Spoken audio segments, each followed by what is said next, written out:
ഇന്ത്യയിലെ ഭക്ഷ്യ സംസ്കരണ മേഖലയിൽ കൂടുതൽ നിക്ഷേപം നടത്താൻ ലുലു ഗ്രൂപ്പ്. വിവിധ സംസ്ഥാനങ്ങളിലെ മുഖ്യമന്ത്രിമാരും മന്ത്രിമാരുമായി Lulu group chairman MA Yusuff Ali ഇതു സംബന്ധിച്ച ചർച്ചകൾ നടത്തി. ദാവോസിൽ നടക്കുന്ന ലോക സാമ്പത്തിക ഫോറത്തിൽ വെച്ചായിരുന്നു കൂടിക്കാഴ്ച.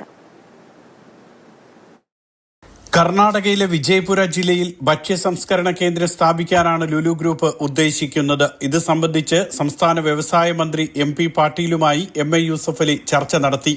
300 കോടി രൂപയുടെ നിക്ഷേപമാണ് ഇവിടെ ലുലു ഗ്രൂപ്പ് നടത്തുക. വിജയ്പുരയ്ക്ക് പുറമെ കൽബുർഗി, ബിജാപൂർ ഉൾപ്പെടെയുള്ള മറ്റ് ജില്ലകളിൽ നിന്നും കാർഷികോൽപ്പന്നങ്ങൾ സംഭരിച്ച് കയറ്റുമതി ചെയ്യാനും ലുലു ഗ്രൂപ്പ് തയ്യാറെടുക്കുകയാണ്. തെലങ്കാനയിൽ 3500 കോടി രൂപയുടെ നിക്ഷേപത്തിൽ ഷോപ്പിംഗ് മാൾ, ഭക്ഷ്യ സംസ്കരണ കേന്ദ്രം എന്നിവ ആരംഭിക്കാനാണ് ലുലു ഗ്രൂപ്പ് തയ്യാറെടുക്കുന്നത്. ഇതിനു പുറമെ ഉൾനാടൻ മത്സ്യ സംസ്കരണ കേന്ദ്രം സ്ഥാപിക്കാനും ലുലുവിന് പദ്ധതിയുണ്ട്. സംസ്ഥാന മുഖ്യമന്ത്രി രേവന്ത് റെഡ്ഡി, വ്യവസായ മന്ത്രി ശ്രീധർ ബാബു എന്നിവരുമായി MA യൂസഫ് അലി കൂടിക്കാഴ്ച നടത്തി. തെലങ്കാനയിലെ ആദ്യത്തെ ലുലു മാൾ ഹൈദരാബാദിൽ കഴിഞ്ഞ വർഷമാണ് പ്രവർത്തനം ആരംഭിച്ചത്. കേന്ദ്രമന്ത്രി സ്മൃതി ഇറാനി, മഹാരാഷ്ട്ര മുഖ്യമന്ത്രി ഏകനാഥ് ഷിൻഡെ എന്നിവരുമായും MA യൂസഫ് അലി കൂടിക്കാഴ്ച നടത്തി. ദാവോസിൽ നടക്കുന്ന 5 ദിവസത്തെ ഉച്ചകോടി വെള്ളിയാഴ്ചയാണ് സമാപിക്കുക. Mathrubhumi news, Abu Dhabi.